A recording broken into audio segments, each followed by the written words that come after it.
I also wanted to say that I have a 35-year-old son who works full-time, is fully insured, has a $1,500 deductible, but if he has a catastrophic illness, he's going to be bankrupt.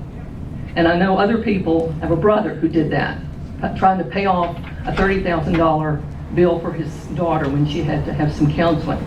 I think there's something else that's terribly wrong with our system when our healthcare, my healthcare, will not pay for a ovarian test of $125 every year.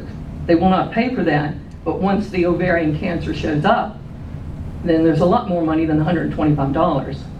And I think that there's something terribly wrong with our healthcare system if everyone does not have access, women do not have access to mammograms, men do not have access when they need it to prostate exams, that there's something wrong with the system and with healthcare that does not take care of those things.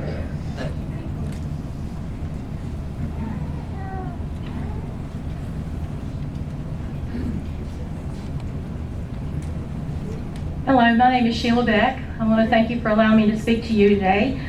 Believe it or not, mine is not totally related to healthcare. The only healthcare question I have for you is, will you be giving up your healthcare package for you and your family and going on the government program? If it's that good, then I'm going to, okay? All right. The thing that I am concerned about in our community is our economy and our education system. And what I would like to tell you is that we have just completed a feasibility study here in this county, and we need a new high school. And we in Mecklenburg County have had a history of good work ethics and strong family values. We bring a lot of good things to the table, but we need a good high school that meets the needs of those former traditions, but also prepares our students for the future. Something that they can do with technology. Cluster school, the governor's school has CTE academies, New Tech high schools. There's 40 of them in the United States, 6 of them are in North Carolina, zero in Virginia.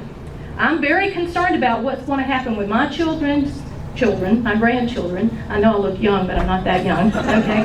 But I'm very concerned about that. I have always been able to count on my Senator Frank Ruff to be here, support us, that type of thing, but that's at the state level. I need to know, can you help us get the best education for these students in Mecklenburg County possible to promote not just education, but the economy and the businesses here for the future?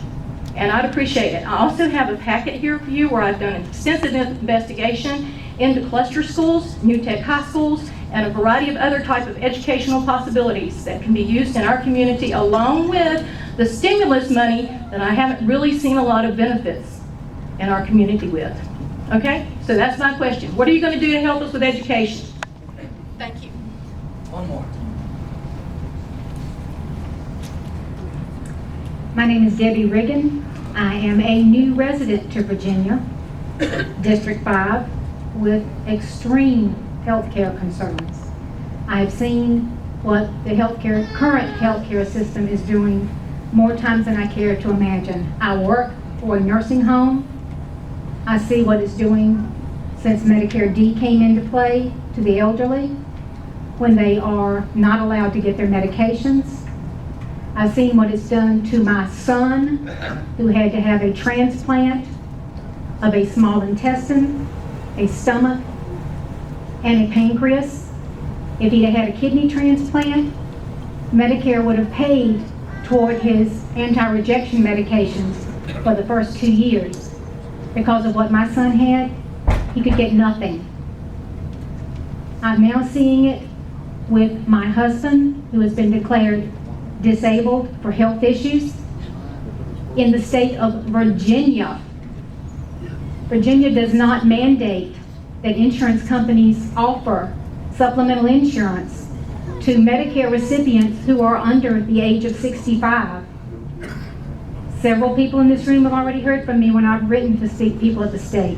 I see that as total discrimination against Medicare recipients who are disabled.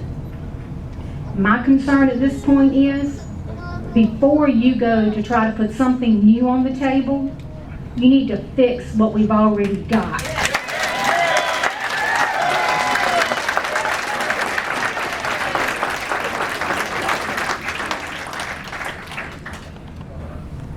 Thank you. Just go in order. Marjorie, on a couple of the issues you raised, question of abortions, I will tell you that it is a litmus test issue for me. I will not support a bill that includes federal funding for abortions.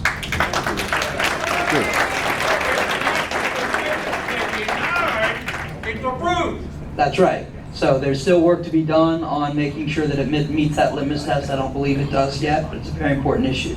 Issue of illegal aliens. There is language in the bill that says nothing in this bill will fund health care for illegal aliens, but I'll be honest with you, the bill punts on the issue. Doesn't make it better, doesn't make it worse than the status quo. The reality is illegal aliens will continue to go to the emergency room and that cost will continue to get passed on.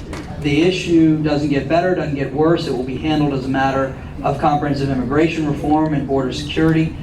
We know how that went last year. I don't see either party having a tremendous eagerness to tackle that issue again, to be honest. But nothing in this bill is going to really change that for the better or for the worse. The death panel thing, I can tell you that there are no death panels in the bill because there are no death panels in the bill. And there's certainly nothing about euthanasia in the bill. It's not only not subsidized, it remains illegal. But here is what the provision is that first triggered all of this, and I think it's an open question of whether people think it's good policy or not. Right now, under Medicare, many people, or not under Medicare, what happens for a lot of people who are seniors or even before they're seniors is they want to have a conversation with their doctor about what end-of-life issues might look like for them, what their options are. And a lot of people feel very strongly that they want to make a decision so that their spouse or partner doesn't have to in a difficult situation. They want that to be a conversation that happens before the emergency room. Doctors currently are not reimbursed for those conversations under Medicare. What this does is take meetings that already exist and reimburses doctors for having a consultation with seniors about what their options are. It doesn't in any way say your Medicare benefits will be dependent on what answer you give, on choosing a do not resuscitate or a living will. It simply reimburses doctors for having a conversation. It came, actually originally was from a Republican senator, but it was also from senior advocacy groups who felt like these conversations were very important and families preferred to have them early. If people feel like that's not something Medicare should reimburse for, then that's something we can listen to. But that is really the instigation of this.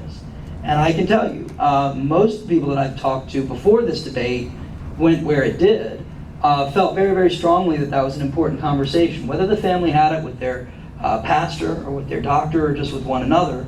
But these are conversations that are good to have. And if our doctors are being asked to do it or by the patients, I think it's fair, in my mind, generally, for them to be reimbursed for that. I think one of the problems we've had with a lot of particularly primary care and geriatric docs is that we don't reimburse them enough. To the concern about catastrophic care, healthcare continues to be the cause of bankruptcy for over 60% of personal bankruptcy cases. And the two most regular occurrences of that are either people that didn't have healthcare insurance in the first place, or people who did and reached whatever their cap was and simply had nowhere else to go. Now, in some cases, we all know, we've all done bake sales and fundraising drives for people to help close that gap. But when that gap is a couple $100,000, it's a whole different story for people. There is a cap proposed in the House version of the bill that no more than $10,000 out of pocket would be paid for catastrophic.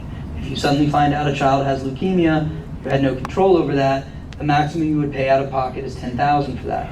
There are different proposals being floated in the Senate version, but one of the questions is whether there should be some cap if you are a paying person into a private insurance model. On the tests and the care, you mentioned women's health issues as well as other